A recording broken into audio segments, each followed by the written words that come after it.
Welcome to the latest Man United update. Red Circle soccer ball Amorim and Lampard agree on a struggling United star. Garnacho's substitution drama explained, and a new striker target revealed. Police car light fire. Stay tuned for all the details.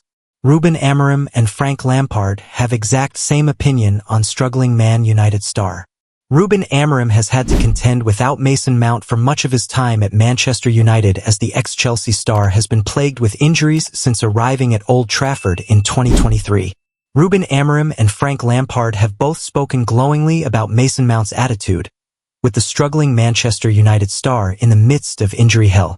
The England international made the shock move to Old Trafford from boyhood club Chelsea in the summer of 2023. With Erik ten Hag splashing out £55 million for the midfielder. Mount had established himself as a key player for the Blues under Lampard, who handed the 26-year-old his senior debut for the Premier League Giants during his first stint in charge at Stamford Bridge. Well aware of Mount's capabilities, given he worked with him at Derby County prior to their reunion at Chelsea, the now Coventry City boss revealed that he saw the same competitive drive he had as a player in Mount's makeup. Speaking on the podcast EFL Unfiltered, the 46-year-old said, "I have this real professional drive, and if I see something and I want to do it, I'll do it. If I can't do it, I want to do it. If I do it well, I want to do it better. I've always had that, and I have taken it into management. It becomes a bit more taxing as you get older as well. It's a bit more tiring. When you've got loads of energy in your 20s, it's like I'm going to the moon. Then when you're in your 40s, you have days where you go, I need a day off. But the drive in me is still there, it just changes a bit, I guess. I love seeing it in players. There's some players that naturally have it. I always felt that with Mason Mount. Working with him as a young player, I could see the look in his eye. It's an attribute of Mount's that Amorim has also taken a keen liking to, despite not being able to witness it much on the football pitch due to his struggles with injury. The midfielder has made just 32 appearances for United since signing, with 12 of those games coming this season. He last appeared for the club in what was a 14-minute cameo against Manchester City back in December, where he was forced off with a thigh injury that's kept him on the sidelines ever since. In spite of his lack of availability, the Portuguese boss raved about Mount's attitude as he told club media, "Mason Mount, I have to tell you, I love that kid. You can look in his eyes that he wants this so bad. And this is the most important thing for me." Mount, who has scored just one goal for United, is understood to be making good progress in his injury recovery, but Amorim is yet to confirm when he'll be back. Nothing is straightforward. National media make same Man United point after Real Sociedad. Manchester United continued their unbeaten run in Europe this season with a hard-fought 1-1 draw with La Liga side Real Sociedad to leave all to play for next week. Joshua Zirkzee scored his first goal in the Europa League for United in the second half before Spain international Mikel Oyarzabal leveled from the spot. Brais Mendes and Ori Oscarson both came close to snatching a winner for Sociedad, but Andre Onana was on hand to keep the score level. Ruben Amorim claimed after the game that his side were anxious to score goals, something that must vanish for next week. Here, the Manchester Evening News takes a look at the reaction from the media. Frozen by fear.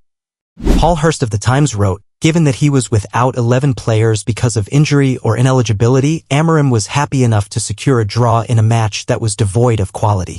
Sociedad had selection problems too. Martin Zubimendi, the Arsenal-bound midfielder, was ruled out through illness a few hours before kickoff. Imanol Alguacil had hoped the Spain player would be able to cut off the supply line between United's midfield and attack. After watching United in the opening stages, Alguacil's fears eased. By the 20th minute, Onana, Casemiro, and Fernandes had already put the ball out of play trying to find a teammate. Onana was warned for time wasting in the 18th minute, underlining United's lack of attacking intent. Long passes from deep rained down on the home defense.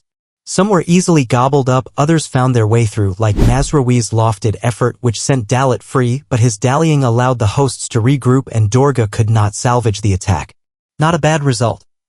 Sid Lowe of The Guardian wrote, ultimately a 1-1 draw is not a bad result for United, and Onana's sensational save from Ori Oscarson ensured that they returned to Old Trafford level but frustrated.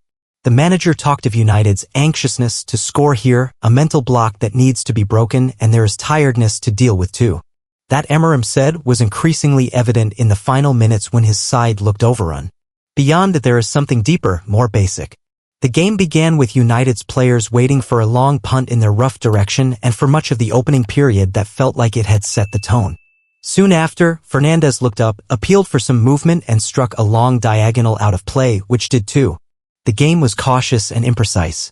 That Real Sociedad had more possession with little threat at least offered United space into which to run, seen when Nasser Mazraoui released Diogo Dalot. Rasmus Højlund was screaming for it, first time, inside the area, but instead Dalot slowed, turned back, and went to Garnacho. The chance was lost, and the move concluded with Patrick Dorga slicing over, while Højlund justifiably made his displeasure. He was late. Ruben Amorim explains Alejandro Garnacho substitution in Manchester United draw. Ruben Amorim substituted Alejandro Garnacho during Manchester United's Europa League draw with Real Sociedad as he was becoming late to defend. Garnacho had several shots at goal but has now gone 22 games without scoring, having tallied 8 in his first 20 appearances of the season. The winger made way for Christian Eriksen in the 78th minute at the Real Arena, 7 minutes after Mikel Oyarzabal equalized and sparked Sociedad's best attacking spell. I felt Garnacho was tired, Amorim explained. And you see it because we did a lot of transitions in the second half because sometimes he was late to defend. And sometimes he's in a good position to transition, but I felt he was tired to recover and do the same things. I look at the game as a whole and not just in transitions. United had 13 attempts at goal, but only 5 were on target, and Amorim rued their failure to go 2-0 up in a tie they were controlling competently until Bruno Fernandes was penalized for handball following an intervention by the video assistant referee. We are creating chances, but sometimes you don't see it in the XG expected goals. Because we manage not to shoot, but the great opportunity is there, and you can see it, Amorim added. We have transitions, we have situations, and sometimes we are missing something. That can change something, especially in these kind of games that we need goals that can make a difference.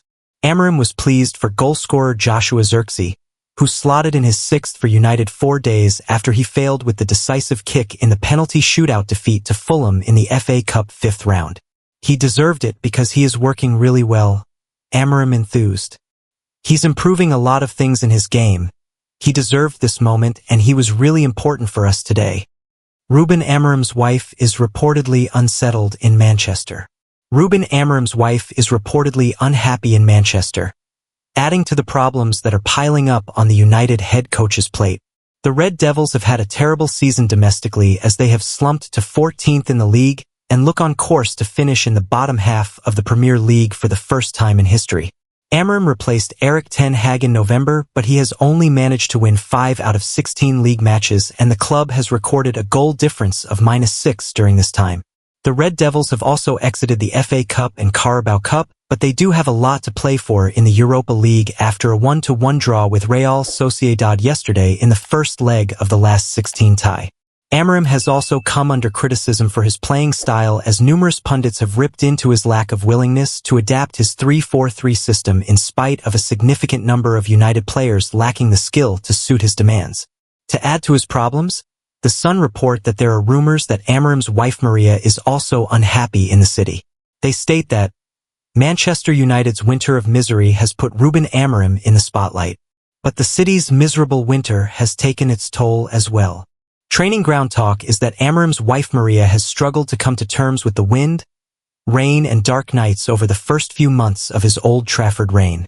The United manager originally moved over by himself, but he revealed that his family joined him in Manchester at the start of the year, and he moved into a suburban house after spending just over a month at a city centre hotel.